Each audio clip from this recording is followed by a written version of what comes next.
Great. It is loading. Great. So welcome everyone to the sixth and final meeting of the zoning subcommittee for the RCL Project. I'm Eunice Kim, long-range planning manager for the city of Salem. And hoping everyone can introduce themselves on the committee and staff. Lisa? Sure, Lisa Anderson Ogilvie, the planning administrator. Austin Ross, long range planner.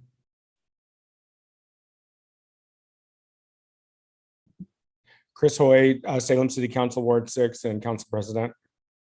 Virginia Stapleton, City Councilor, Ward 1. Trevor Phillips, City Councilor, Ward 3. Jose Gonzalez, City Councilor, Ward 5. Shane Griggs, President, Salem Planning Commission.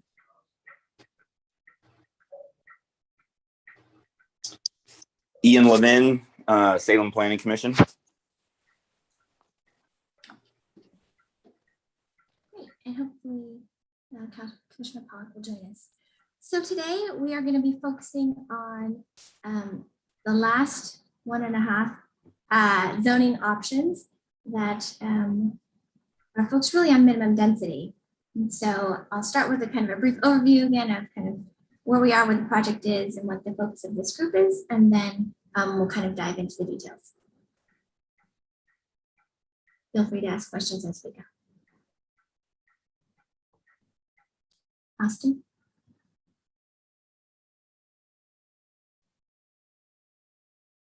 Next slide, please. So the RCL project, just as a reminder, is an update to our comprehensive plan. It's a big kind of overarching goals, policies, and map that guide how we grow and develop in the future. As part of the RCL project, we are proposing to include council's greenhouse gas emissions reduction goal to be carbon neutral by 2050.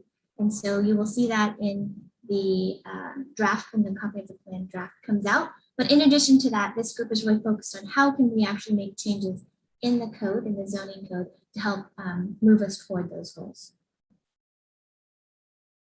So as part of the comprehensive plan update, we are proposing to add a lot of mixed use land along our transit corridors, in particular Chariot's core network. Those are the frequent transit lines that Chariot's is committed to keeping service on and increasing service when that's possible. We've also introduced the idea of the neighborhood hub. The question in this subcommittee really is, do we want to do more to promote housing mixed use near services and near transit? This very much aligns with the work of the climate action plan. There's a list of, I think, 170 some draft strategies right now. Several of them are focused on increasing density, mixed use housing development along the transit lines and close to services. So we're very much working together on these projects. We're going to do some live polling today. I think there's just one question, but we want to practice because it's been some time since we've done it. I think in the chat, Shelby is going to drop in the number to text or the link to click.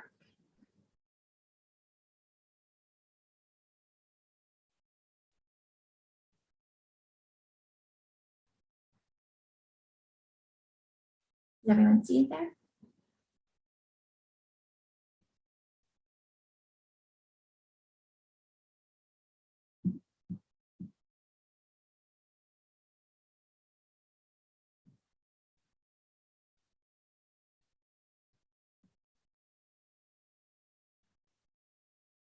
Austin, is it A and B?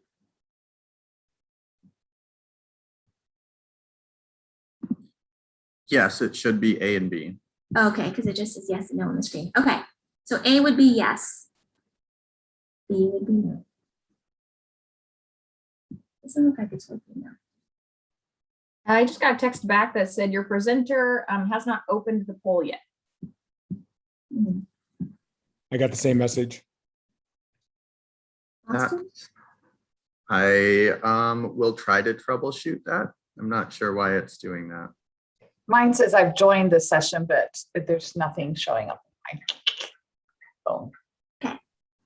But I could do the old-fashioned way like I did before. This is Jose. Mine came through fine. Oh, Jose.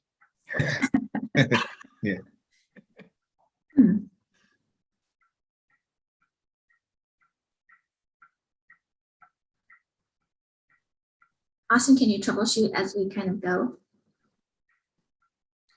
I will do my best. Great. Okay, we can always do old school raise of hands. It's fine. We only have one question. Okay, let's move on. So today we're really focusing on the idea of requiring middle housing in large subdivisions.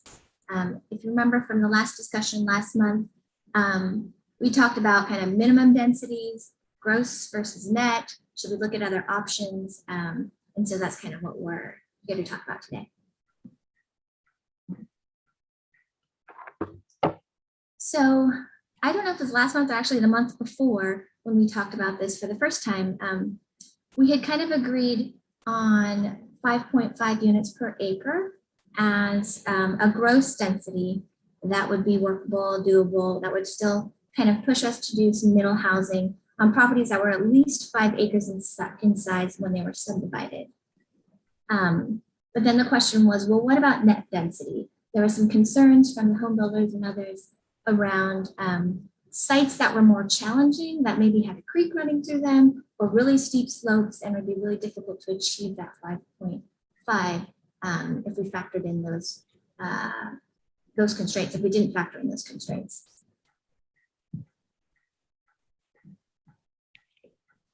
So we have met with the home builders and talked to them about all of the different options. We looked at what other cities are doing, what they exclude or don't exclude when trying to achieve the density. And we agreed that excluding riparian corridors and steep slopes made sense. But then we had a conversation also about a current code amendment that is kind of starting now that is looking at increasing our tree preservation requirements, the amount of trees that would be required, as well as the protection zone around trees during construction. And the home builders had some concerns that if we were moving forward with that proposed code amendment, then trying to meet any gross or net density would actually be really difficult. And so they had proposed going back to our original proposal of just requiring a certain percentage of housing units to actually be middle housing. So again, townhouses, duplexes, triplexes, quad, etc. And so we're going to look at 3 options and kind of walk through them today: gross density, net density, and then the percentage of middle housing. I know that a lot of the home builders are here today, so you have questions of them as well, and I know they want to provide comment. Yeah.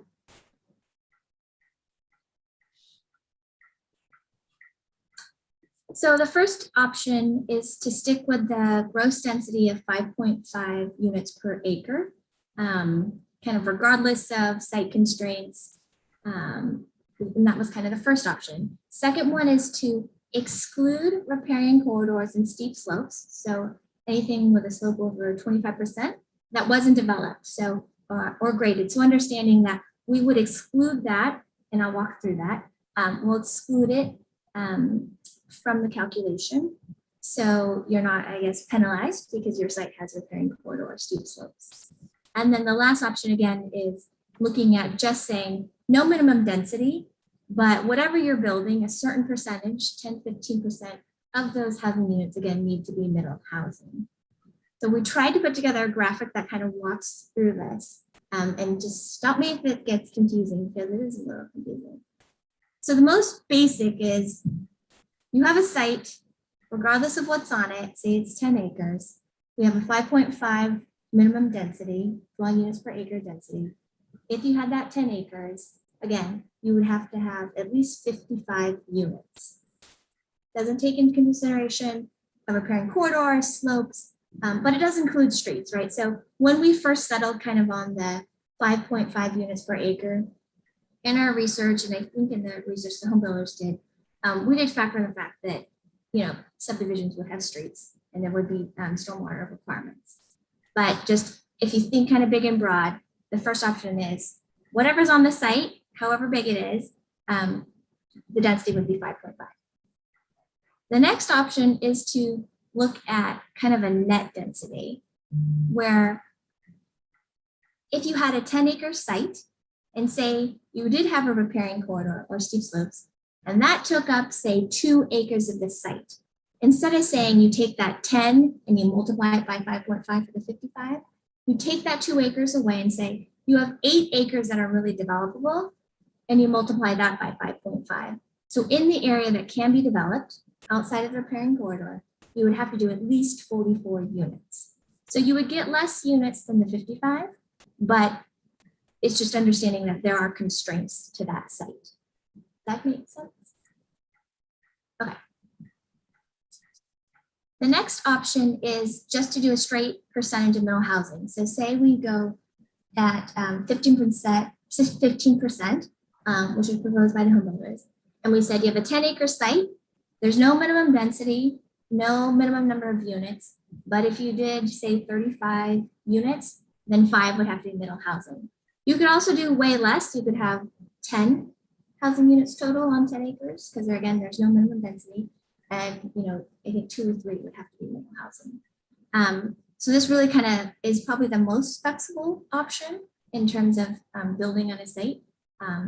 But it doesn't, and it does result in middle housing, but the number of middle housing units really will depend on however many units that the builders are proposing. Yes, Councilor Stevenson. Thank you for So raising this this. example that you have here, Yes, that's 15%. yes, We could increase that yes. substantially.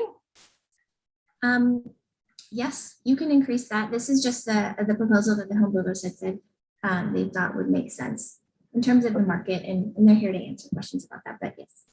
Okay, Council could because the decide. first one we had 55 housing units would be the result. The second one would be 45. And now we're looking at a total of 35. No, this is just saying if you had 35 units, 5 would be middle housing. So you could only have 10 units total on a site, and then 15%, or I guess 2, would be middle housing. So the middle housing that you would get really is dependent on however many housing units are proposed total. Thank you. Does that make sense? So can I clarify as well? Yes, yes, So this third option is the home builders, the consensus was they're okay with a requirement for 15% middle housing. yes. I shouldn't And- speak for them. They are here, but that's what our early discussion was. Okay, and then and just to verify again, that's we still keep the 5.5 per acre. No, there would be no minimum density. So you could still have 1 acre lots, I guess, potentially, right? One house on an acre, or No, it's either or. yes, yes, And then so with the 15% housing, there's no minimum density. yes. requirement. No minimum density requirement. Yes. Will there be any state-driven minimum density based on like legislation that's happened? There is, but that's going to be more related to like close to transit, for example. And that's that 15 units per acre we've been talking about. Mm-hmm. But this is for kind of the rest of our vacant developable land as it gets subdivided, including middle housing. So Eunice, this might be a question for one of our folks that are going to be testifying, but I'm assuming that if you've got acreage where you're putting in middle housing units, that a developer would be looking for ways to increase density. I mean, they're not anti-density, they're just, I mean, so I think the worry is from, I'm reading through the lines from Councilor Phillips and Stapleton, is the concern that we're walking or backing away from density, encouraging density. But I think if you're in a situation where you're building these middle housing units as a percentage requirement, that the rest of it will have a certain amount of density inherent in that project. But I would love to hear from a developer on that once you get to that point. Sure, I'm fine if I know Mike Erdman's here if he wanted to address that. Also, Eunice, maybe before we get to that, maybe Yes, okay. I think it would be helpful if you had a consistent number. So we can compare apples to apples. So instead of taking 35, take the 55 or whatever it was from the first one, and just to do the math for folks so they understand, like, okay, let's assume that Yes, everybody wanted to put the same number of okay, units, yes, you know, instead of switching numbers Yes. on us. yes. So if it was 55, you would get 15% of 55 is 8 middle housing units. I think it's important to remember though that the 55 is not what we're saying the proposed subdivision is for 10 acres. We're saying that's what if we introduce this density requirement, that's what they would have to do. But under the middle housing, it's the number of lots basically that they create. So this could incentivize less lots, larger lots. If, for example, that developer or builder is not really a builder of middle housing, right? So say they don't, that's not the market, that's not what they want to bring to the market. It incentivizes potentially larger lots, bigger homes, less lots overall on their 10 acres so that they have less of a requirement for middle housing. And then under the, you know, the density, it's not for lots necessarily. They can decide, is it more lots and they're smaller? Is it less lots and they're larger? And then they do some middle housing, because what we're going to count at the end would be the overall number of units, not the number of lots, if that makes sense. So if they want to do some large lots and then next to it, they want to do lots with all fourplexes to make up that, you know, number of 55 is the number, then they have that kind of flexibility. So there's just really, I think, like Eunice is saying, a lot more flexibility for them under the 15%, but maybe less guarantees that we're going to get, you know, more middle housing or more density. So just kind of some trade-offs and some unknowns, I guess. Yeah. And we're going to walk through some examples just to show you again, like, does this mean more units or less? And maybe that would help clarify. And then we can ask the home builders for input. That's okay. Oh, Councilor Shaper, did you still have a question? Yeah, and you might be able to answer it in your next section that you just talked about. But my question was just, you know, over the past few years, what has been the average for a 10-acre parcel that they've been developing? You know, what's the number that they've been developing recently without these kind of constraints, so that I can kind of get more of a feel for what were the real world numbers, I guess. Okay. I think we had, and I don't have that off the top of my head, but it was less than 5.5, because I know when we had landed on the 5.5, that was pushing them to do either more smaller lots or middle housing, because they would be required to do additional units. So you'll see in some of the examples, I think, kind of that playing out. So we're going to look at kind of, again, the impact of these three options on a couple examples. The gross density generally would require more units, either through middle housing or small lots, and we've talked about that a little bit. The net density, where we're excluding, again, steep slopes while repairing corridors, takes those constraints into consideration and requires fewer units to meet the same 5.5. That's because instead of, again, if you think about the old example of 10 acres, we're saying 8 acres and the 5.5 applies. And then, like Lisa was saying, the 15% of units that are middle housing could allow larger lots and fewer lots because there is no required density, but it would guarantee at least some middle housing. Not necessarily additional units. We'll walk through that. I know it's very confusing. So the first example is one that we've talked about. It's Coburn on Battle Creek. It's a 32.5 acre site. It has 177 single family lots, and it already includes townhouse lots. And you see the little kind of dashed lines, 37 townhouse lots. And the density is about 5.4. So if we were to apply the different options, if we apply the gross density, you would get 2 additional units. And the net density, you would still get that 2 additional units because there's no creek kind of going through this site and there's no slopes over 25%. So the net really doesn't have an impact here. It would just still, again, be the 2 additional units. But if we didn't have any minimum density, net or gross, and we looked at just the 15% requirement, 27 of those 177 would have to be middle housing. So in this instance, they're already meeting it because they're doing 37 townhouse lots. Okay, example 2. We looked at this one as well. So it's from far south Salem. It's almost 20 acres and there's 88 single family lots. The density is 4.4 roughly. So at 88 today, if we were to say the minimum density actually is 5.5, it would push this development to have 21 additional units. Same for net or gross, because again, there's no slopes over 25% and no creek running through it. If the requirement instead was 15% of your 88 units have to be middle housing, you don't get any additional units, but 14 of the units, so 14 of the 88 would have to be a middle housing type. So they could do townhouses or duplex, triplex, etc. Okay. So this is a site out in West Salem that has some constraints. It's over 9 acres, 27 lots are proposed, and it's a density of 2.9. So if we were to say you actually have to meet a minimum density of 5.5 gross, they would need 24 additional units in addition to the 27 that they're proposing. If we said we're going to take out steep slopes, we're going to take out the creek, understanding you're not building on any of that, roughly 40% of the land would be excluded. So if you take the remaining portion of that property that's somewhat buildable and you say 5.5 times that, you would get 4 additional units. So instead of 27, we would push them to, quick math, 31. If we said we're not going minimum density, we're going to say 15% of your units. So 15% of your 27 units or lots have to include middle housing. Then we would get 5 middle housing types of some sort.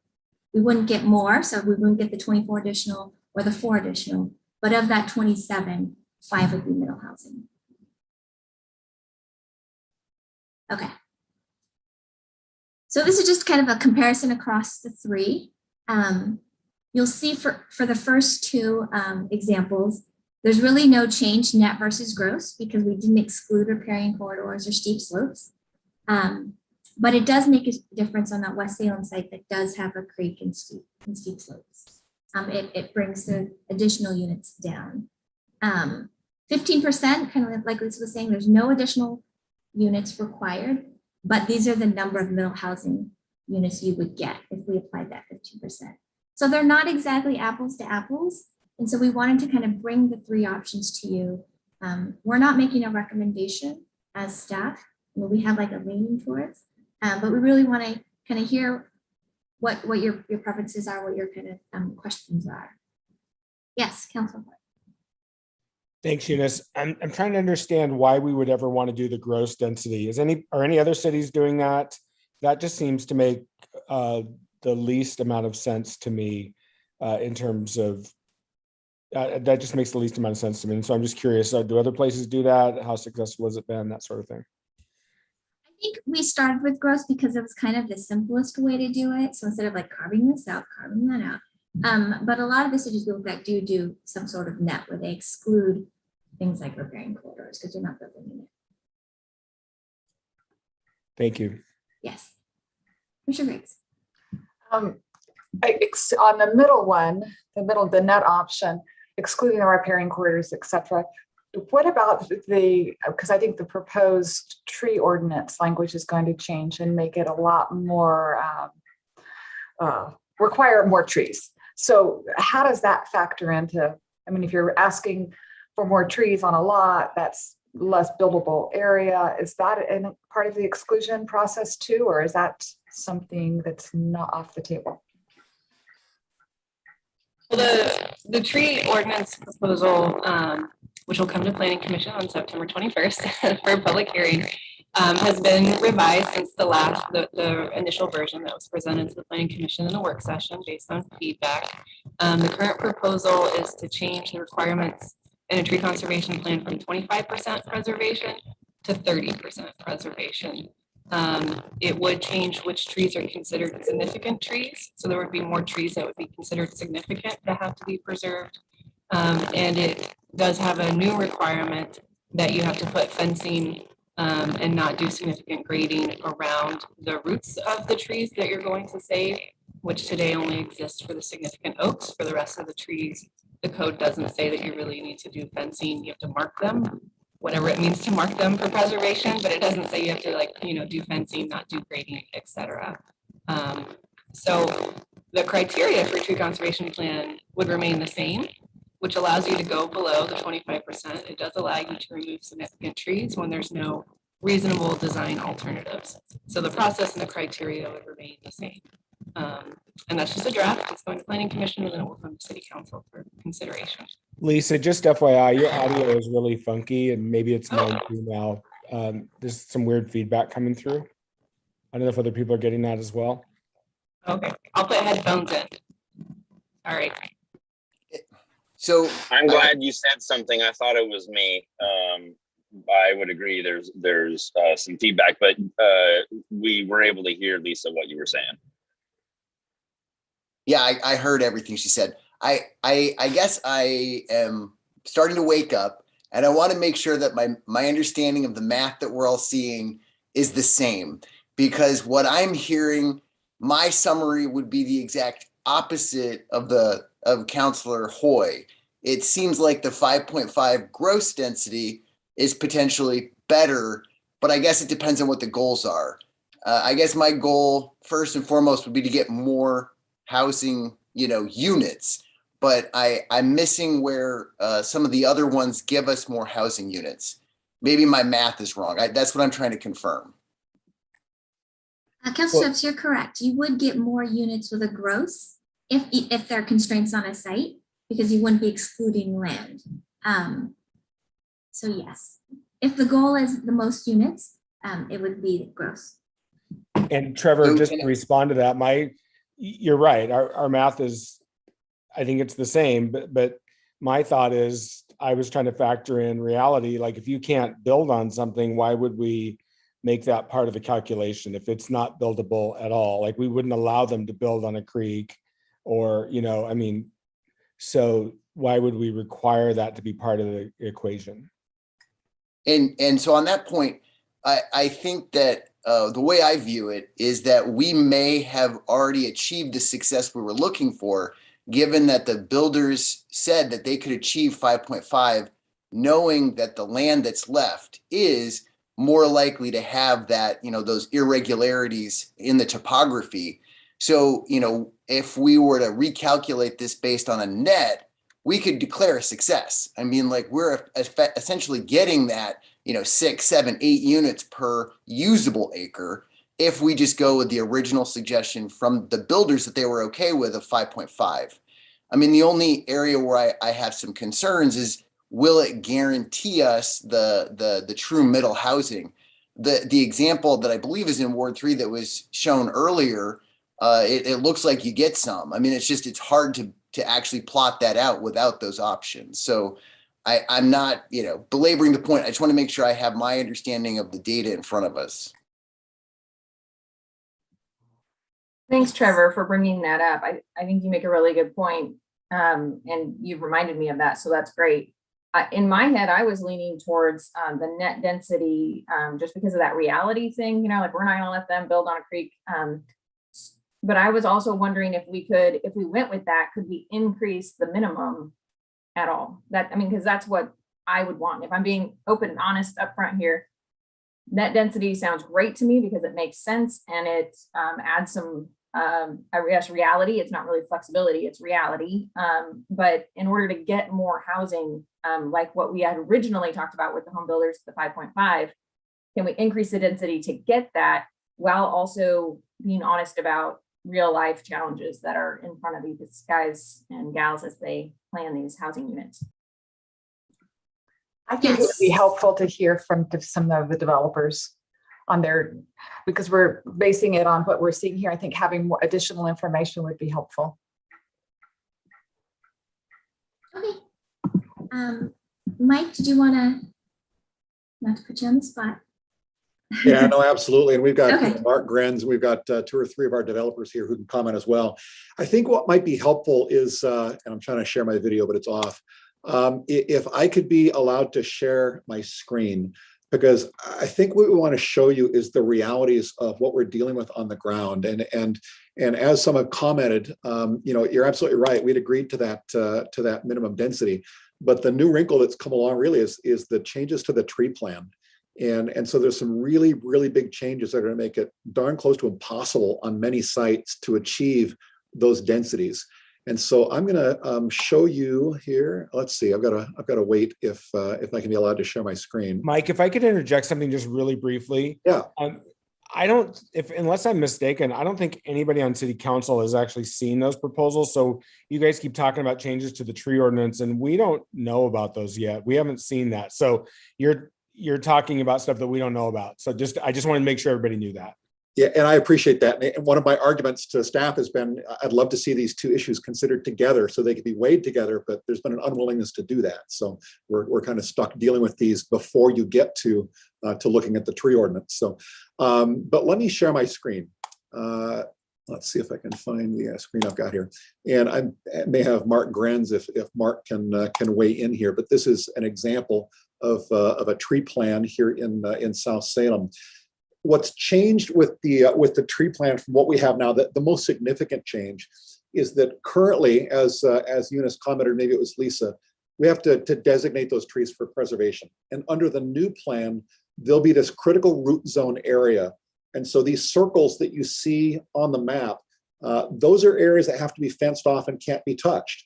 And so in the past, if we had, let's say, a 24-inch fir tree, that would have to be designated. Well, now that 24-inch fir tree has a 48-foot diameter fence circle around it that can't be touched. And so as you look at this map, and this is probably more on the extreme example, but it's illustrative of the challenges that we deal with, all of those areas have to be fenced. And so there is absolutely no way that we can get to these kind of densities that we're talking about with these new tree changes that are coming along the pike. And so that is why we're saying if we go to a minimum number of middle housing units, it allows us to better deal with these tree changes. Otherwise, what you're looking at is a de facto moratorium on development on many of these sites, because there is just simply no way you can get to those gross densities. On the net densities, we're talking about excluding streets and stormwater and slopes.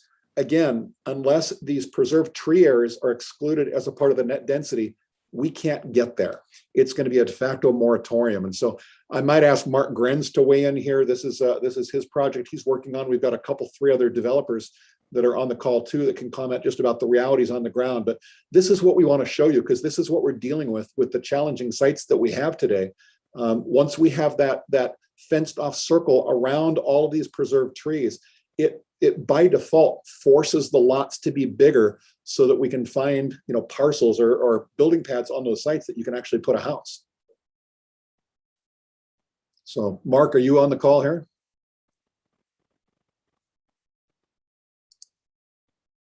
Mike, just to clarify, a minute ago you mentioned 48 feet circle. I think, did you mean 48 inches? No, I mean 48 feet. A 24-inch tree would be a 48-foot circle, a 24-foot radius, 48-foot diameter around that tree. Thank you. Yes, this is Mark Grenz with Multitech. Can everybody hear me? All right, so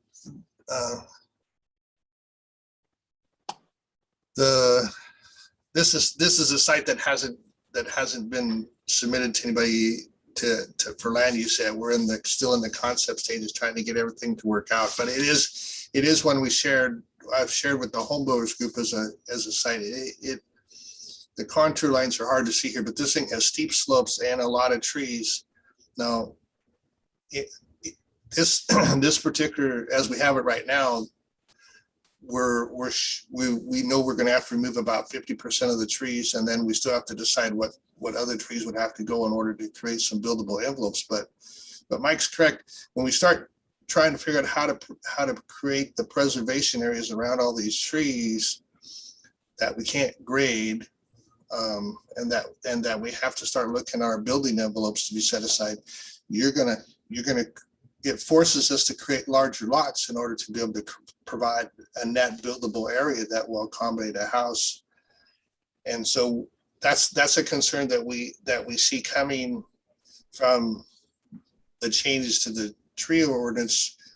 In addition, we have to be able to figure out how to get all the other things to happen in here, the stormwater quality facility and storage facilities to have, and to get the streets in and get them graded to meet the criteria. So we really believe that there's going to be a lot of challenges. I think you find it in our group. I think we hear everything that that's staff and that the subcommittee is talking about the three different options that Eunice pointed out and the ways to try to achieve density. And they all have their good points for what everybody's trying to achieve, and they all have their prickly points that are going to be uncomfortable for somebody, whether it's our group or people in the committee or neighborhood associations.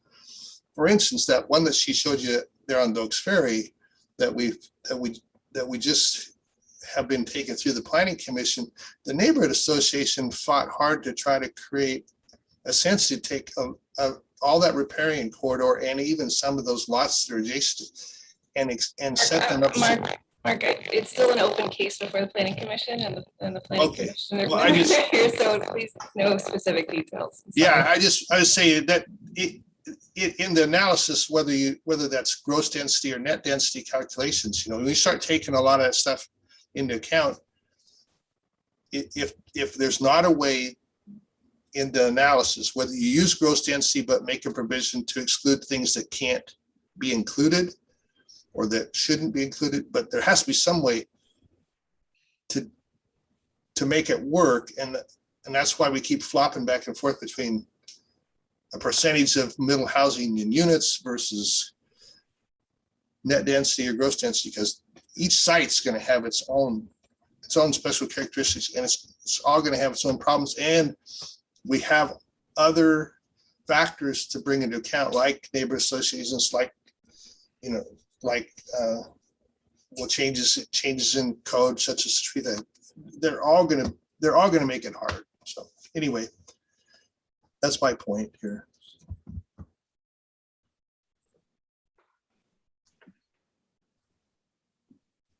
I'd answer any questions you have. Otherwise, I I'm was gonna say, any questions? I'm gonna mute me. So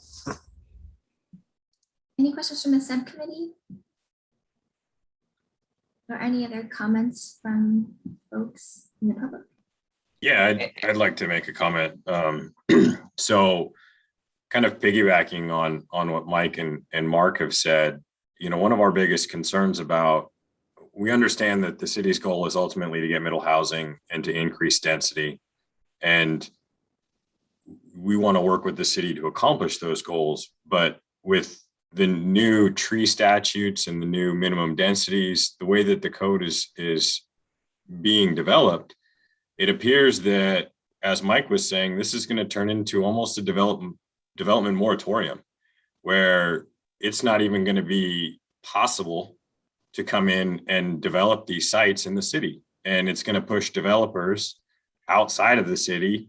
They're already moving outside. We have a big development in Turner. We've had some big developments in Subcommittee, and it's going to continue to push developers outside of the city of Salem to these neighboring Dallas, Independence, Sublimity, State, and Silverton.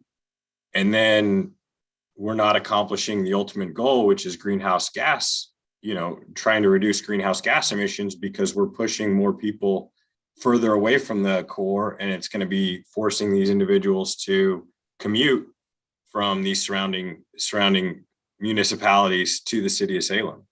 So it's becoming really tough to try and figure out how we can accomplish all of the city's goals with all of these code changes, when you have all these neighboring cities, which are much more developer friendly, and have land available as well. So that doesn't seem to be, I understand the goals, but it doesn't always seem like we're looking at everything together. It's looking at one part and one piece at a time. So. Eunice, I'd raise my hand, but I can't put my video on. This is Rich Fry. Okay. Go ahead. Okay, if I could, so for those of you that don't know me, my name's Rich Fry. I am a 8-year planning commissioner, president for part of that time. I was on the UDC rewrite. I was also on the housing needs analysis committee. I was also part of the SDC methodology committee that we had here back a few years. I'm part of RCL. I'm currently on the state manufactured structures board. So I've been around this. I am a developer, and the two developments that we were just talking about are my developments. And I did 193 lots in Turner, and I just finished 123 lots in Sublimity. My Sublimity subdivision had middle housing in it because we were required to do duplexes. And so I'm very familiar with this. I've been developing for quite a number of years, and I've done a lot of development. I figure that I get 4.5 units per acre before anything else goes on. And that gets me lots that I can build houses on. I've done everything from 1,100 square foot houses to 3,000 square foot houses. With the manufactured structures board, we are really getting pushed to go for solar. And if we do solar and we have this tree ordinance where we have to keep all the tall trees, it's kind of a conflict. But what I see is that everything that's left inside the urban growth boundary in Salem is not your big flat open areas. It's the steep slopes, it's the treed areas, it's the down at the bottom of the canyon. Those are the areas that are left.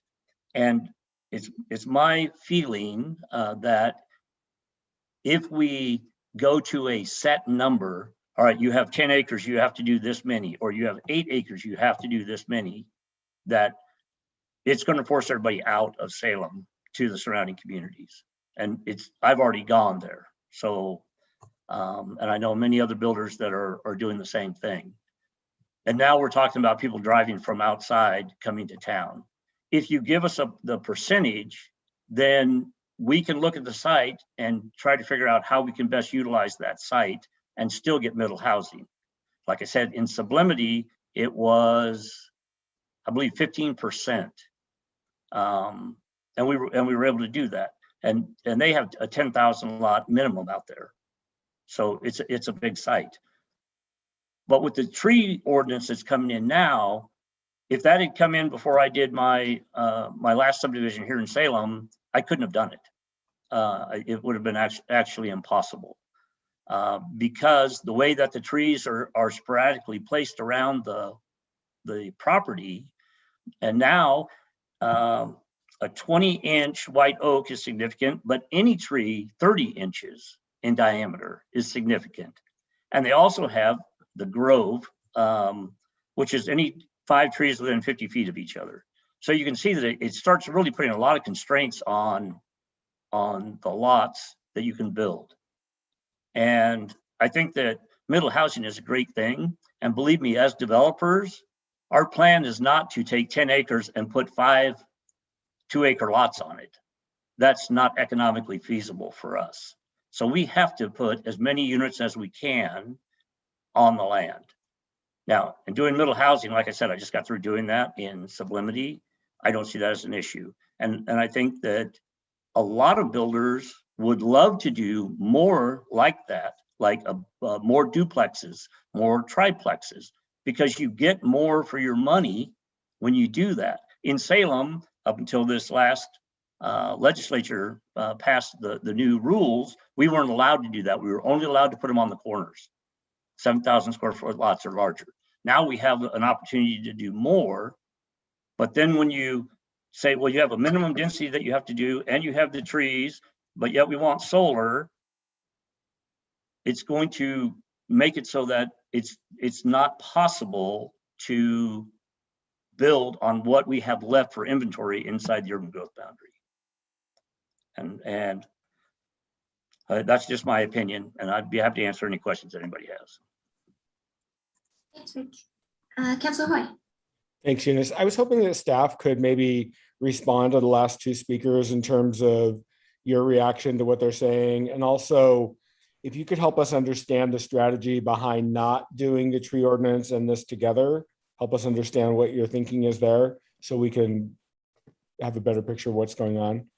Sure. Hopefully you can hear me better. It's not weird alien sound. No, it's the same.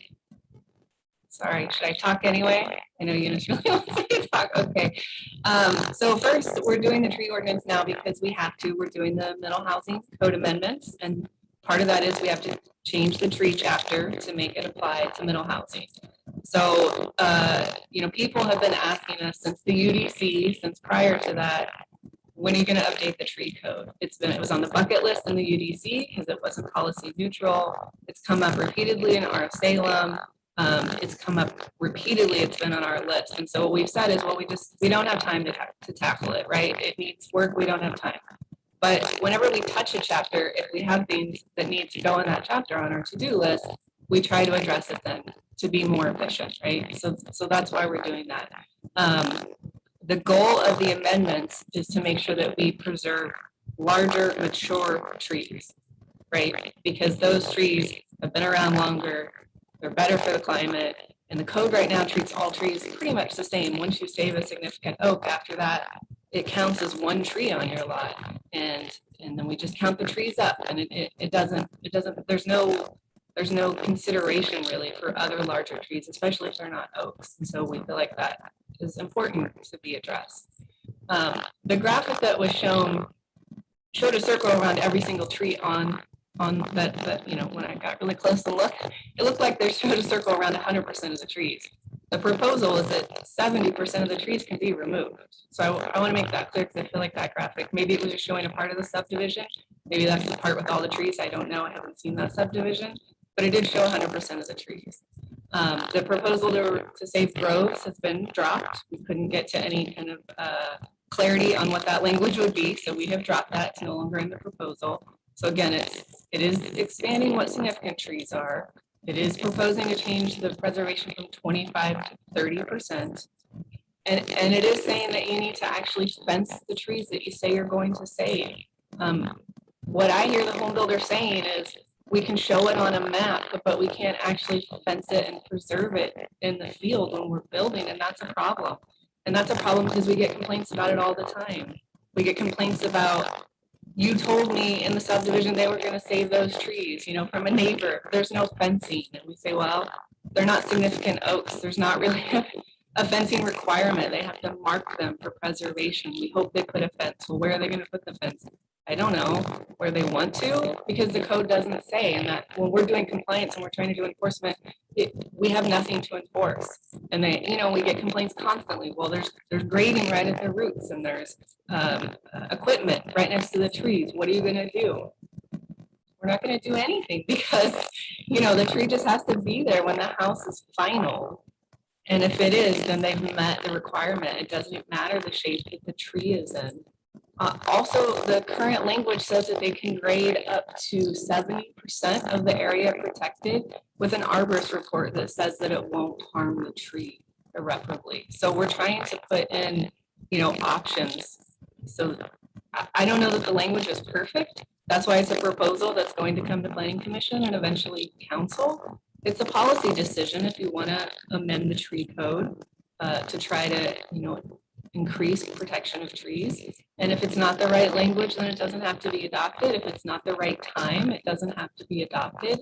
But we're touching the tree chapter, and I've been planning administrator for like 7 years, and I get asked every 3 months, when are you going to update the tree code? And it just feels like now is the time. We're touching that chapter. We should be trying to do something. And so that's what we're trying to do. Yeah, we said 50% because we thought we should be bold. We've heard from the Planning Commission and this committee, be bold. Then we were told that was insane and too bold. So now we're at 30%. So, we're trying to listen to the concerns from the home builders and strike a balance. And so maybe we think we got there, but maybe we didn't. And that's what the public hearing, process will be for. So I hope that answers the questions. And I'm not trying to disregard the concerns of the home builders, because I think they're legitimate concerns, that they need to have a buildable lot at the end. But through the tree, I've done a lot of subdivisions, and it's not always the developers that build the houses. And so sometimes we go through the subdivision process and they just mark 75% for removal, which meets the code. That's fine. Then we're at 25%. And then a builder buys the lot, and then they come in and say, this tree is dead or dying, or it's right in the middle. I can't build. And then we're in the position where we're either going to tell that builder, too bad, you bought a lot you can't build on, which of course we don't do. So then we approve an adjustment to the plan, and it's like, now it's below 25, and now it's below 25, and now it's at 24 and 23. And so by the end, the tree, you know, they didn't achieve the goal of saving 25% by the end. Sometimes in the beginning, we approve more than 25%. The criteria is that there's no reasonable design alternatives, right? So sometimes there are no reasonable design alternatives. Sometimes that's right where the street has to go because it's stubbed. Therefore, the oak has to come out, or it has to be graded so significantly to meet the fire code requirements for the street that none of the trees around it are going to survive. We look at those things, and so it's not a hard line at the 25% today. It won't be a hard line at the 30%, but it will be the number, if it's adopted, it would be the number where we would start to try to preserve more trees. So that's our goal. Thank you. Sorry about the audio. Thanks, Lisa. I would just want to add real quick that we are open to all three options. And the reason we looked at the 15% middle housing and not a minimum density, because it was suggested by the builders that it might be more flexible, but still achieve the goal of middle housing. And so I just wanted to, we're not saying we have to do a minimum density, and that's where staff is. We're open to all three because we are trying to respond to concerns from the builders. In addition to trying to get more density. Commissioner Levin had his hand up. Councilor Hoare, did you have something real quick? Okay. Commissioner Levin. Thank you. Comments that I would like to make after listening to folks talk and getting to think about the proposals and how they're framed.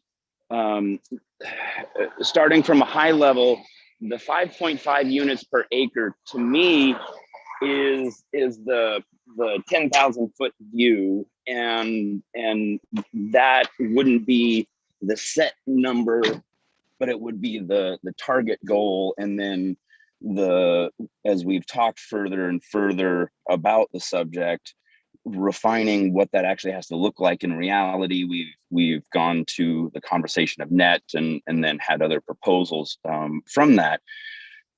And hearing some of the counselors agree that the net approach is, in their opinion, the better direction because it works with some of the realities of the development, which in detail is the topography and what you can and can't build on and what you have to have setbacks from. What I would say in regards to the conversation of net, though, is as a real estate professional and invested in Salem, sitting on planning commission, I see in the field and here at planning commission a lot of the same conversation. It's not so much that Salem doesn't have enough housing, it's that Salem doesn't have enough more affordable housing. And so in looking at the proposals, what makes the most sense to me, based on the needs that I've been seeing as a professional, and granted, I don't do residential, I do commercial, so I might be working on a land sale to a developer, but I don't sell houses. But hearing the same issues regarding multifamily, which is a commercial product, cost of apartments are getting more and more expensive as apartments get more and more fancy, and there's a higher expectation from the market of what they're getting for their dollar, that the interest in building lower end apartments is waning. So the motivation for a builder, if they're obligated to put in 15% of middle housing, that to me really speaks volumes, because it's the only one that's obligating some lower cost housing, because middle housing is lower cost housing. So you're not going to build a duplex with granite countertops, porcelain tile floors, etc. They're going to be a lower quality, but maybe a higher quality than what would come out of an apartment complex, because it is middle housing. It is that couple that is found each other in the apartment complex, much like a new young developer that we saw at Planning Commission a few weeks ago. met his spouse at an apartment complex, became career professionals, moved in together, moved out of the complex into a small house, and he ended up in a career in real estate development. So the thought of, you know, the middle housing is transitioning young couples moving towards the higher end single family residence. And so they're transitioning from an apartment to a duplex and taking on some more personal responsibilities. That seems to fit that demand that we're hearing a lot of that is lacking. And so I think the third approach it seems to be the most conducive, but I hate making more work for Eunice, but I would actually blend some of the language from the second option with the third option to give some additional clarity, because I also feel that it's hard to do the density and ignore the tree ordinance that has been in before Planning Commission once before in a work session, and knowing that we have that complication that's coming that's going to directly affect all this. So what the third option, why I like that one more than the others, is that if there's not if there's an allowance for a developer to then flex the lot size, then they can account for the topography and the trees, much like the net density would. Third option guarantees, because it obligates the developer to a minimum of 15% middle housing. And I don't see that in the second option. And so I think more important than having as many units as we can is to make sure that we have as many variation of units from low income to middle income to high-end homes, to have a well-rounded, diverse community. And I think our target right now is that we're looking at those lower income, middle income housing as our primary need. Sorry. That's my comment. Thanks, Commissioner Levin. The committee could, Councilor Hoy? I was just wondering if is anybody doing the third option? Are there any cities that we know of that are doing something like number 3 currently? Like, I think it was Rich who said, there's some communities that are saying you have to do duplexes on corner lots or some variation. If I could, Rich Fry. All right, excuse me. Sublimity requires 15% duplexes. And that's because they had an issue with the state because of their 10,000 square foot minimum lot size. And so they went round and round with the state, and rather than lower their minimum lot size, they made an agreement that they would require 15% duplexes within the subdivision. And so they're doing a percentage. That way, it doesn't matter how many lots you get on it, you have to do some of the, you know, if it had been half the size, I would have had to have done 7 duplexes. But as it gets bigger, and there's no 5 acre minimum or maximum minimum requirement. It's just anything that you do on a 10,000 square foot lot subdivision, you have to do the duplexes on the corners. Thanks, Rich. I think that in terms of requiring middle housing, because middle housing itself as a concept is new as even being allowed, so we're working through that code amendment now. I don't know if anyone's saying middle housing is required. So we're paving the way potentially, we're being bold, but I'm not sure that any place yet has said, because everyone's working through their code amendments now just to allow middle housing. We could, I was gonna say the subcommittee could make a recommendation 1, 2, or 3 or some variation, but we're not actually gonna bring this code through an adoption process until our Salem comes as a package. And that adoption process is not expected to even start until the end of the year. By then we'll have a better feel for the tree and where the tree preservation is going to end. And so, unless Lisa disagrees, if you have a preference, 1, 2, or 3 generally, we can go for that. But if there's some reason that, in the tree discussion, it impacts this recommendation, we all work together, right? We're all working on the code, even though it's a different package of amendments. We can bring that forward, and as pointed out when we're going through the RCL adoption, that the subcommittee recommended this and it's in there. However, since then, X, Y, or Z with tree, and so whatever the result is, or if that changes the recommendation.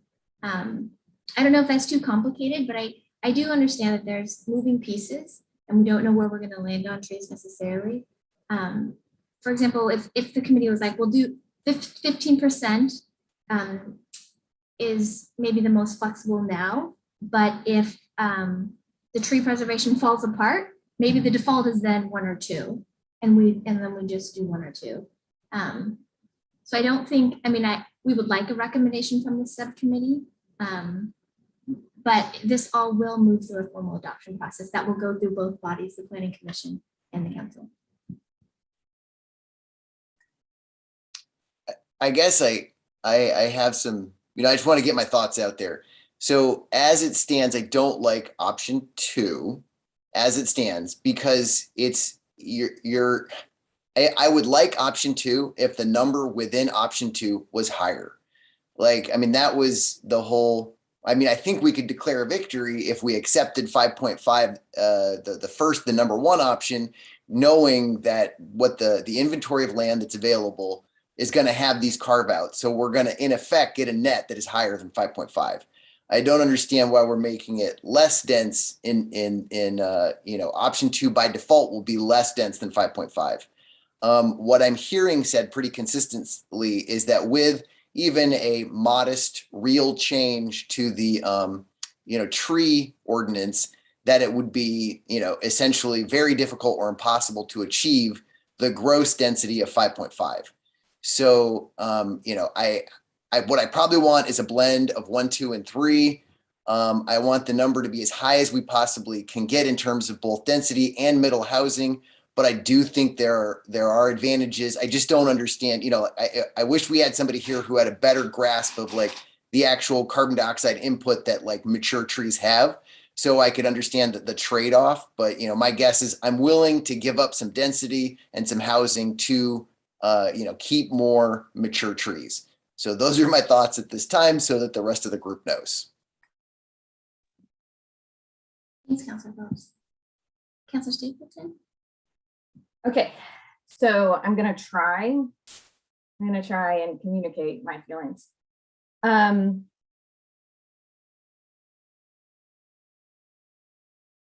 I really struggle personally with kind of extreme examples. I get frustrated by that.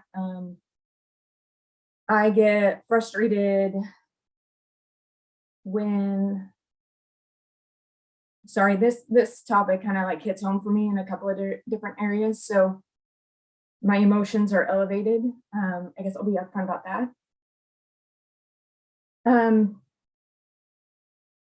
I really don't like people who fearmonger, or folks who come at a situation with maybe, I guess, something that could be seen as a threat. I kind of just really get my dukes up a little bit with that, a little frustrated.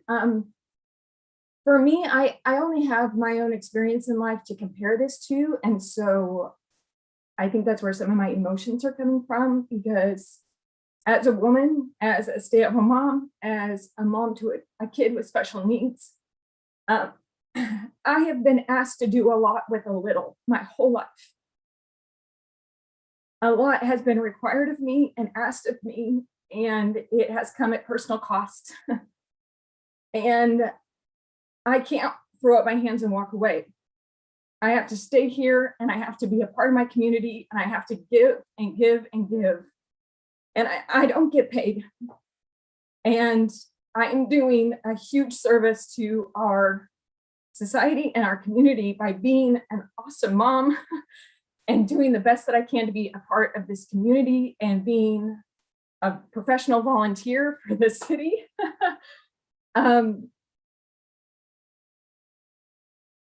And I think that when you live your whole life having a lot expected of you and not a lot of support, for instance, having a kid with special needs is ridiculous.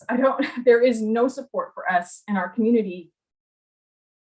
But we have to keep showing up, and we have to keep doing the hard work. And my goal here, I guess, what Councilor Phillips was saying really is really great. Our goal is that we're going to be asking a lot from home builders. We have to, because of the situation we find ourselves as a society and in our environment. And my job now is not to consider how much money they're going to make or how comfortable they are with their new restraints. I will say that in my life, whether it's my childhood of poverty, or being a woman in a man's world and being a mom of a special needs kid, all of the constraints and the pressures that have been put on me have forced me to be creative and have forced me to do more than I ever thought possible. And so when I look at these different constraints that we are putting on home builders and asking them to rise to the occasion and come with us as we are trying to address the needs of our community and the needs of our environment, I understand that that was probably really scary and frustrating and all of the above, because I have been that a lot in my life. But I also know that it has brought me to a place where I didn't think I could do the things that I've done, and I've done them, and I've been a better person for it. And I believe our community is a better person for it, at least the ways in which I interact with it.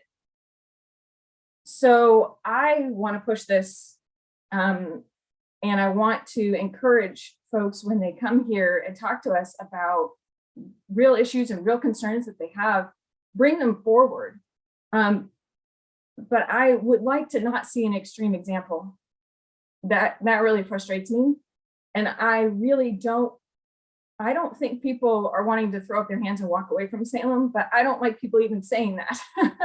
It really, really frustrates me. And it really, really causes me to get really angry, if I'm honest. And I know that anger is a secondary emotion. So I'm trying to be really honest about that and talk about what it triggers for me in my own life and bringing that to the table.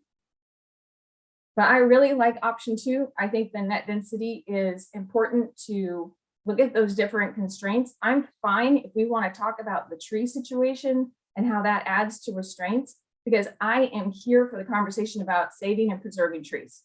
We need to do this. It is really, really important for us. I also am here for increasing the net density within that option 2 so that we can get more housing in there. And like Ian talked about, if middle housing is the goal and we need to not only make sure that we have more housing, but more affordable housing, well, then let's add a percentage on into that says it has to be affordable housing. Because I don't need granite countertops. I really don't. And that is not a requirement for us to get where we need to go as a society. I'm sorry if that has really upset people. I'm here, I'm trying to be as honest as I can and really process this together. Thank you, Councilor Stapleton. Councilor Stapleton, can I ask a follow-up question? Yeah. So when you talk about kind of liking the second option, are you hoping the number would be more than 5.5? Yes. Okay. I am. I have a note down here when we were first talking that said, star next to number 2, but with an increase, maybe 6 acres per unit or 6 units per acre, Lord.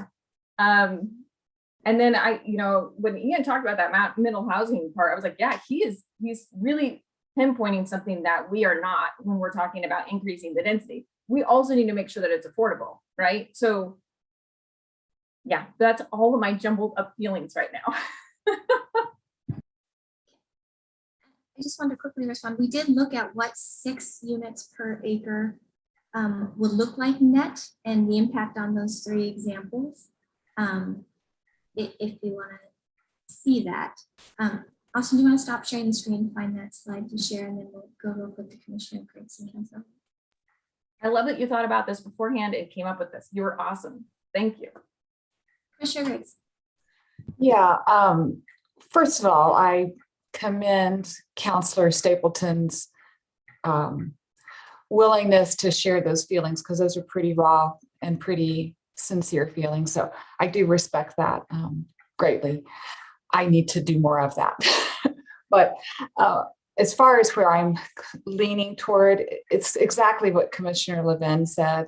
We get so many cases in front of us, and the stats are showing that we are missing that middle housing component. And for that reason, I'm leaning towards 3 as written, as the 3 options are written now, because it does guarantee us that middle housing.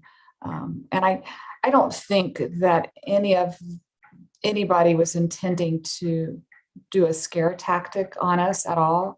I think we are smart enough to kind of see what's presented and take from that what we need to take from that. But I do respect also the developer's opinion. That is their book of business. It's not mine. It's, so I do listen to them very carefully when they do share those concerns. And I do want more middle housing. And the 3rd option is the only one that really elucidates that. So that's why I'm leaning that way. Thanks, Commissioner Riggs. Councilor Hoy. Thanks, Eunice, and thanks everybody for sharing your thoughts. And Virginia, thank you for sharing your authenticity. I appreciate it. What if we looked at a combination of number 2 and number 3? What if we left it at 5.5 but added the requirement of 15% middle housing? What does that make any? I mean, does number 2 have middle housing in it, whether we say so or not?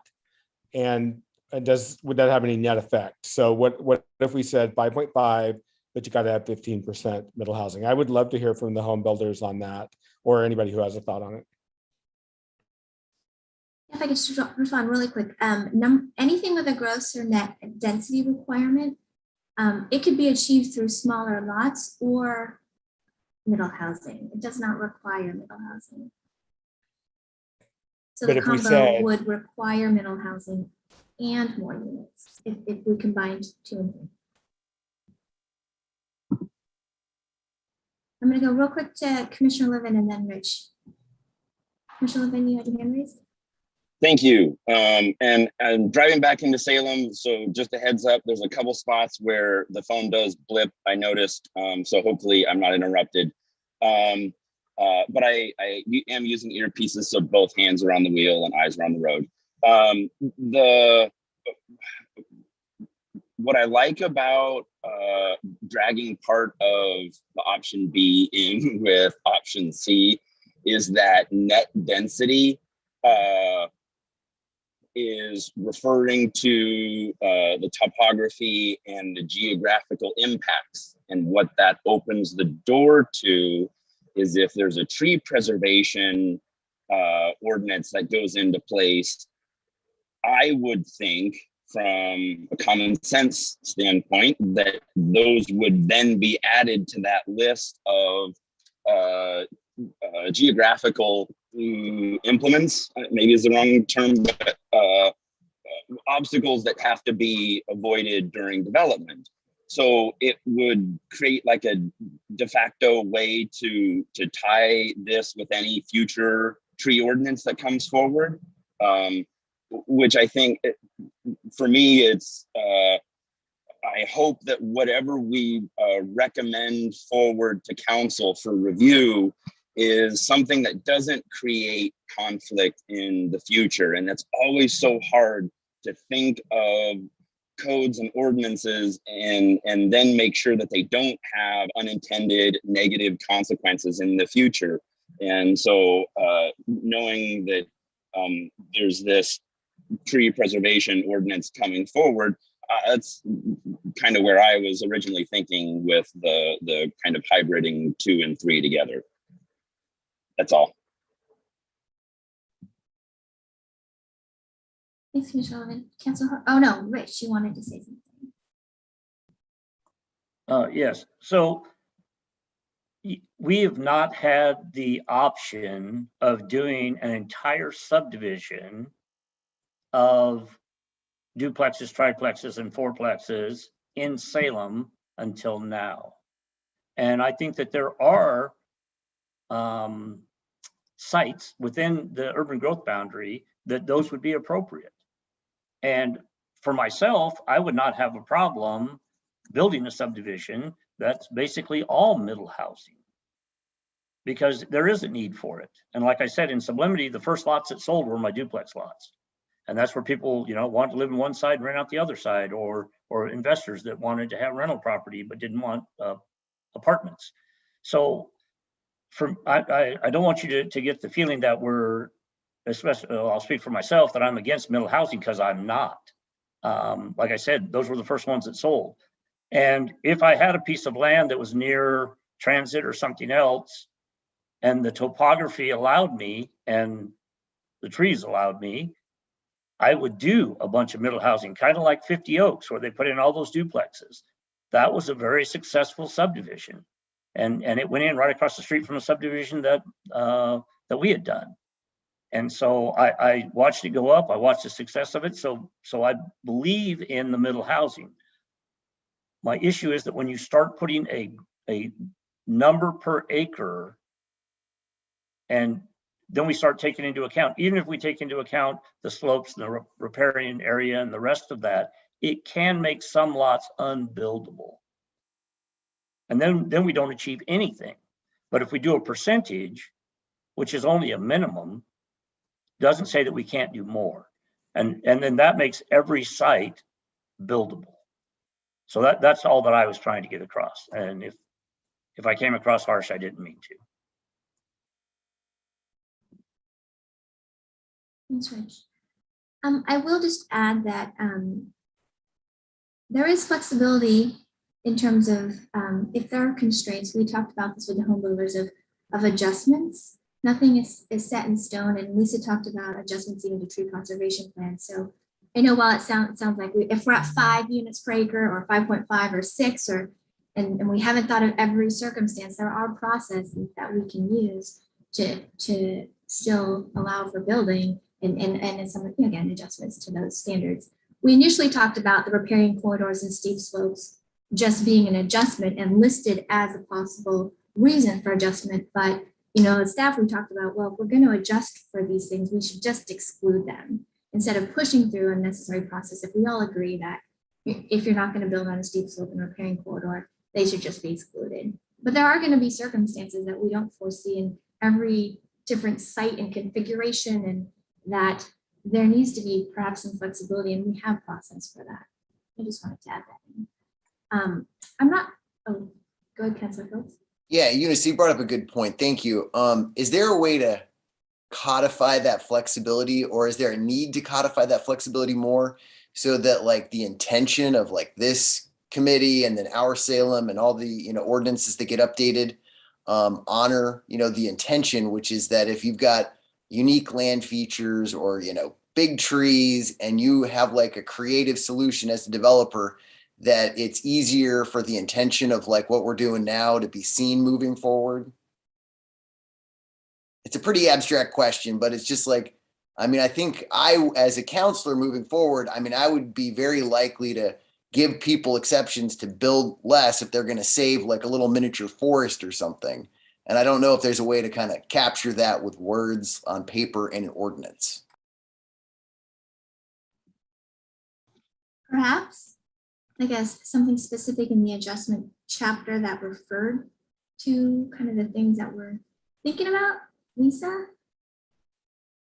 Yeah, maybe, I don't know if the audio's any better. I restarted, but maybe, oh, good, okay. Keep my camera off, sometimes that helps. We do have a planned unit development process, so people can like cluster units together if they're gonna save a significant feature like a grove of trees or something like that. So we could look at incorporating that, or just saying the density wouldn't count if you're gonna do something like that and donate it as like open space to a homeowners association. So we could look at something that would give them a break for doing something like that. That's what I think I hear you asking for. Yeah, that sounds accurate. Okay, yeah.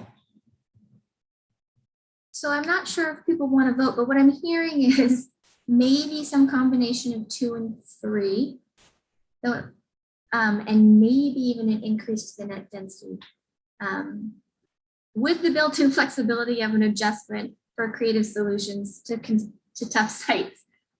Councilor Stapleton, go ahead. Yeah, can you go through the 6 units? You pulled it up and I see it here, but is there more slides or is it just this? No, we just had done ran the numbers. Okay. But you can see that it would push 1 and 2 quite a bit. Well, especially number 1, from 2 units if it was gross 5.5 to 19 additional units.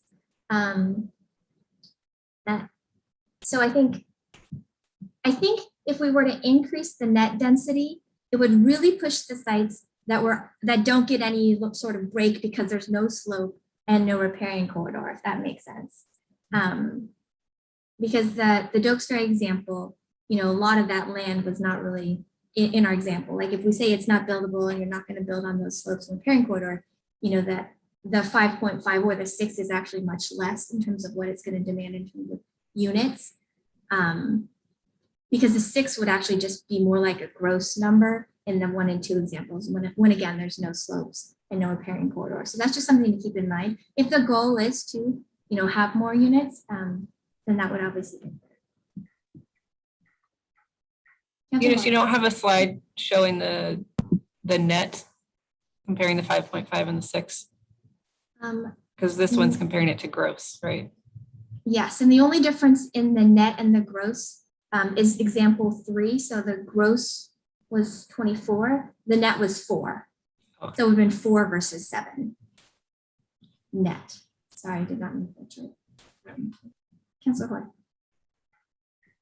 Thanks, Eunice. I was still hoping to hear from maybe Mike Erdman or somebody from Home Builders on my thought about combining 2 and 3. I was hoping for some specific feedback, and I'm sorry to put people on the spot, but I just think that would be helpful for me to know, is that something that's palatable, or where are we at with that?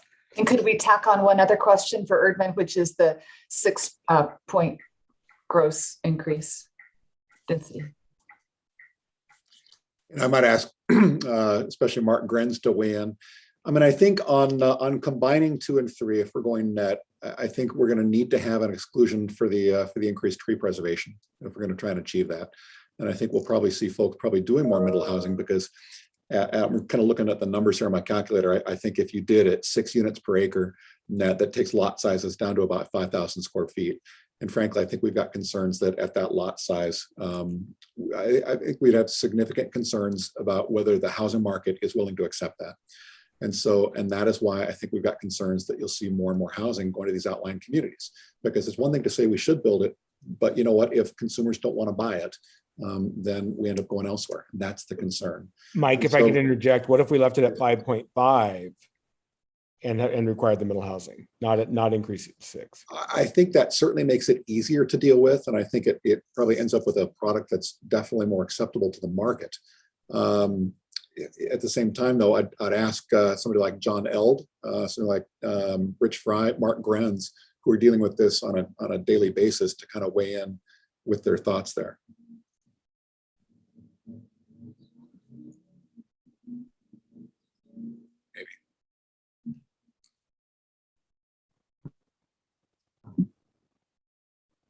Sorry, I had to step away for just a couple minutes. Can we clarify the question or repeat the question? Sure. So basically it's combining 2 and 3. So what if we left the density at 5.5, but required, I think it was 15% of the units be middle housing?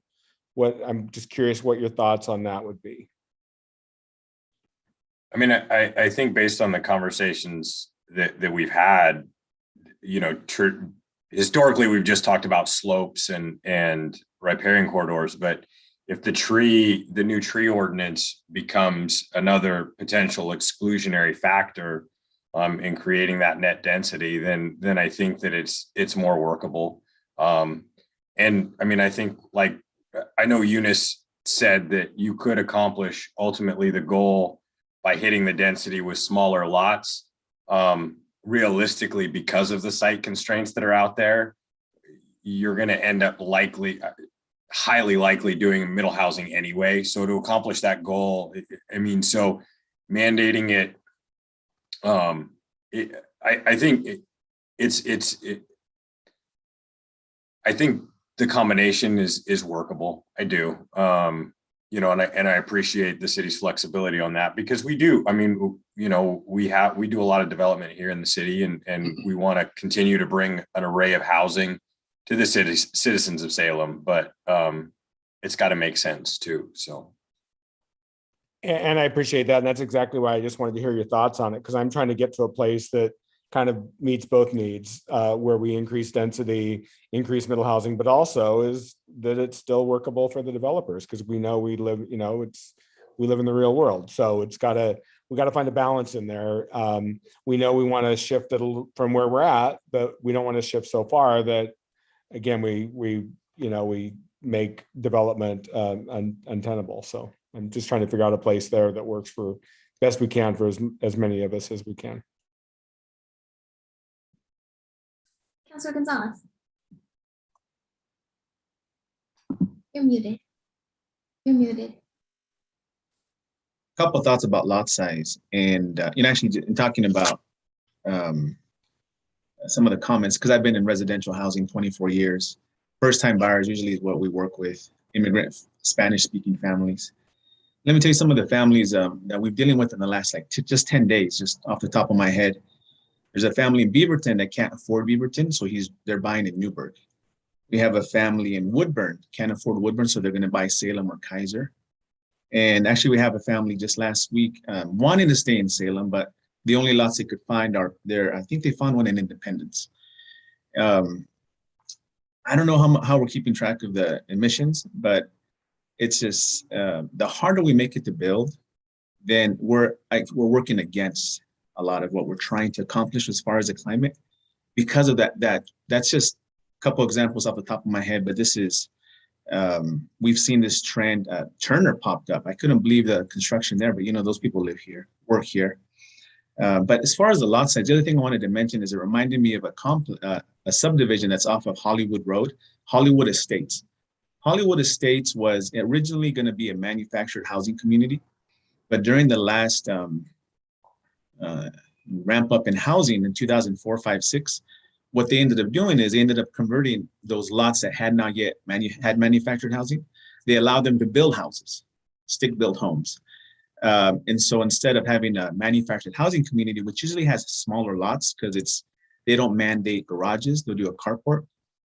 So what they did is they ended up selling these lots to builders and built small houses, but those lots have got to be like 4,000 or 5,000 square feet. They're right in there. Now, what I did want to mention about that is the quality of life. It starts to go down on some of these lots that if we're trying to squeeze more housing, then what happens is then people don't want to buy them. The prices go down. They start getting rented.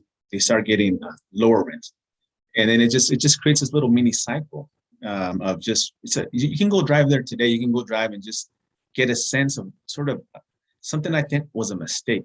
Nobody thought ahead. And so I just want to keep that in mind too, is that I don't know where everybody here lives on this committee, but ask yourself if you live there or if you don't, because I know a lot of us have that privilege to be able to say we live in a single family home on an X size lot, but we're thinking forward and their quality of life. And that's what I'm thinking about, those families that do want to live in Salem. So I just want to make that comment. Thanks, Councilor Gonzalez. Are there any other comments or questions? It sounds like we're leaning towards 2 and 3, and then we as staff can track obviously what's going to happen with the tree preservation. And if wherever that lands, we can then work on what that exclusion or what that process looks like to be flexible around trees. Can't see everyone. We're not doing a vote. I'm wondering, is that on the right track? I think so. I saw Rich Fry. I think he had Yeah, his hand up there oh. for a minute. Eunice, I don't know if he wanted to comment. Okay, sure. Go ahead, Rich. Sorry about that. The only comment that I was going to make is I just want to throw it out there. If I purchased a 10-acre site, I figured that I'd lose about 30% of that for the streets and the detention and the rest of that. So that 10-acre site becomes really a 7-acre site. And that's just a general number for you guys to work with, just so that you have an understanding of what we're talking about. And then if you have slopes or any of the rest of that, that adds on. But I'm just talking about a flat piece of ground. I normally lose somewhere, 28, 30% of it to right. I mean, the right-of-ways are 60 feet wide. Detention takes at least a lot, if not more, depending on how big your subdivision is. So when we talk about gross, which I don't think anybody's leaning towards, I just want to say that really would put a crimp in the ability to be able to build. And so I just want you guys to have that number. Councilor Stapleton. Yeah, I just actually, Councilor Gonzalez, I was just wondering, are you good with the options 2 and 3 kind of put together? Are you there with us? Or I guess I didn't, I totally hear you, and I definitely respect your experience in life and what that brings to the table. But are you with us on that 2 and 3, or would you rather just see 2 or 3? Or I guess I'm just wanting to know where you're at. I appreciate that, Councilor Stapleton. Originally I was leaning towards 3, just so we can have more middle housing. There's been some subdivisions where they throw in townhomes, really nice. Salem, if you would ask me 5-6 years ago if townhomes would sell in Salem, they didn't. There was something about Salem. I mean, you had to go past Wilsonville where a condo or townhome would be a normal purchase for a first-time buyer. But there was something about Salem that the market wasn't there. Right, but it's changed, and I think a lot of the recent developments have acknowledged that. We sold some townhomes on Lancaster, about 7 of them, and something I would have never thought would sell. So luckily that market's happening. So that's why I think the third option to me would lean better, just because I still don't understand. Maybe we can have that. Is if we increase the density, like let's say we go to 7, what happens? Why wouldn't some lots be buildable, or why would some projects not be worth it? But I think I would lean more towards a third, so we can at least give that flexibility. But now we're guaranteed middle housing. I think that's where I'd be leaning based on this conversation. Thanks for asking. Yeah, and do you like the idea of blending the 2 together, especially if we add that tree provision in there, if that's added to the stormwater in the streets and all of those? Is that something that would sit well with you? That's a good question. I don't know enough about what's happening with the tree. I wish I knew enough. I don't. I just know that what happens is the builders and developers, they're fulfilling their process in our housing pipeline, right? Where the money would be lost, because I don't see this as a win or loss for builders necessarily. I think where it is the value of land. So initially that 10 acres, if let's say we put more restrictions and make it harder to build, then that land just is worth less, right? That's where the cost would be really impacted. The other thing is time, city time. I still don't know. And for developers, a development, I mean, people can jump in, but that's a 2-year process at a minimum, fronting X amount of money. So that process, is a long one, but the value is here. And if someone, and I've met some of these people and, that work in other cities, but as they're thinking about, planning for the next 2 or 3 years, that's where I think the problem will be, is that we'd have less housing. That's just my issue, is if we start adding all these, at the end, we'd have net less housing, which is adding to trips that we deal with it all the time with our clients. That's why it's a little harder for me to start doing minimums. I don't know yet what Dallas, Independence, Monmouth, we're looking at city of Salem, but it's just a little square. But really, we're more of a region, if you think about it. And I don't know how much our planning department has done as far as to talk to the other ones to see where we are as far as, let's say from Woodburn Silverton's a little bit out there, but Turner for sure, Almsville, Monmouth, Independence, Dallas. You know, we're the same community. We move around quite a bit. So that's why I'm just out of the 3 options, 3 would be better, because I still don't know what trying to squeeze in part of number 2 would add. I don't know yet. And it's a long process. That's how I think, sir.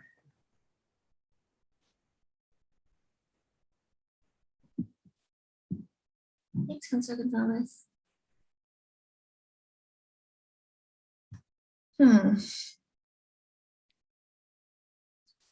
Does that change, I guess?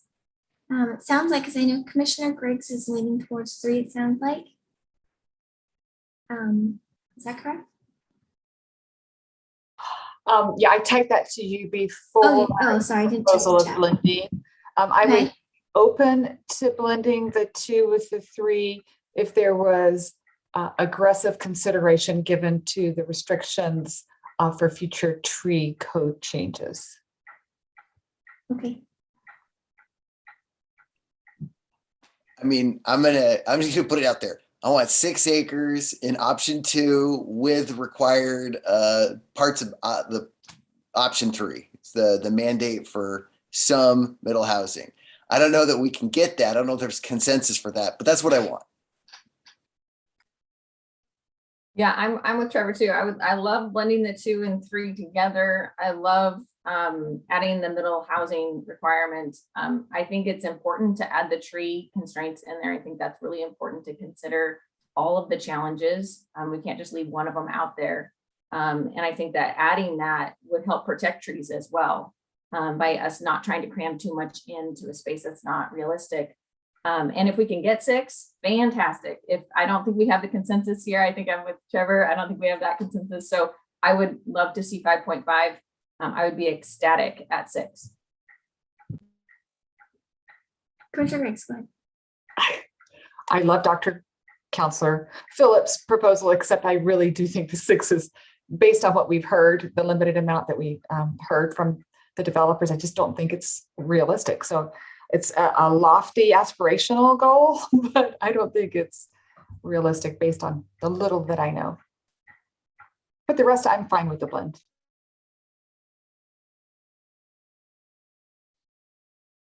So Commissioner Levin, we haven't heard from you if you're okay with the 2 and 3. I am tentatively okay with 2 and 3. I was not expecting the conversation of blending 2 and 3 to go necessarily the direction it did. Just to be candid, I was not looking at blending the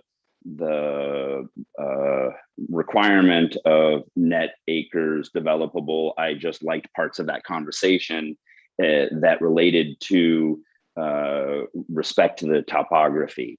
So that's why I say I am tentatively approving of hybriding 2 and 3, but I was more looking at hybriding the part of 2 that dealt with topography and setbacks from geographical features with 3, so that it created some structure for 3. But anyways, we still are getting, I think,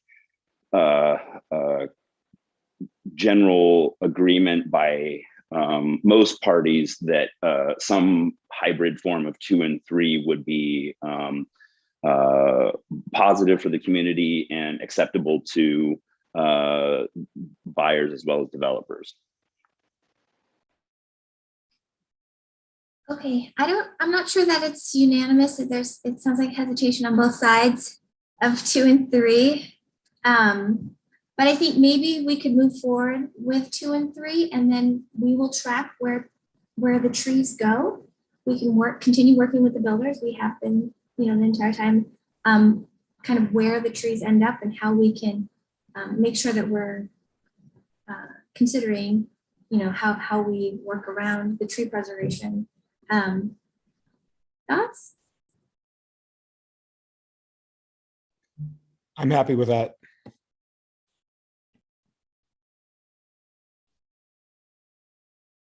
Okay, Lisa, do you think that's workable? Yes. Okay, so we're not going to ask for a vote, I guess. They think that's where we're landing. Great. Is there anything else anyone wants to talk about? Did everyone from the public get a chance to talk? I'm not sure that they all did. No? If not, I just want to say thank you so much to this committee. I know we were saying we're going to have just a few meetings and it turned into more, but I do think that the depth of conversation we've been able to have on all sides, having the public speak, having people participate, has really resulted in a good outcome, at least in terms of the recommendation. Everything will obviously go through the public hearing process, so things could shift. But we will start out in terms of our staff recommendation with all those 6 options, kind of where we landed. And I just want to say thank you. I know there's been long meetings. Yes, Councilor Hoy. And Eunice, if I could just follow up, I just wanted to say thank you to staff. And when I first kind of proposed this idea of having this committee to the mayor and the city manager, this was exactly my goal, was to have what I felt like were really meaningful conversations to help all of us, especially some of our new counselors, first of all, develop relationships and rapport with planning commission members, but also to bring our knowledge level up, because I've said for a long time that our Salem is probably the most consequential thing that we will do, any of us will do while we're on city council. And it's so important to really have a great, really deep understanding of a lot of those issues. And I feel personally, I can speak for me, that I think I understand these issues at a much greater level than I did before this process started. And I'm really grateful for that. And I feel really good about where we ended up, because I feel like everybody was heard, everybody's ideas were heard. We generally reached consensus, which I think is a good way of doing business, even for, maybe groups that aren't always in the same consensus. And I felt like we got there. And so I'm really happy with this process. And I appreciate all the work, and I appreciate the members of the public who showed up to help educate us, because that's really an important thing that sometimes is missing. We don't get to hear that dialogue. Like, okay, we're talking about stuff, but what does that mean in the real world, right? So, and it's really good to hear, okay, what does that mean? When we're talking about this, what does that really mean to you when you're trying to do business with the city? So I feel really good about this process, and I appreciate everybody's participation.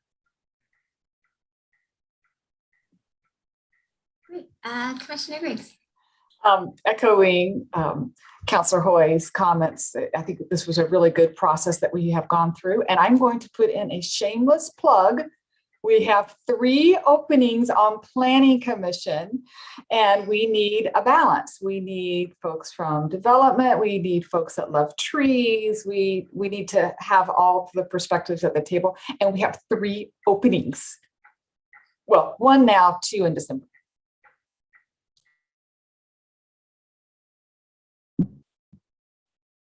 Great. Lisa, did you have anything you wanted to add before we close out? No, just to thank everybody for coming and participating. We really appreciate it. Thank you. Thank you. Bye. Thank you, everybody.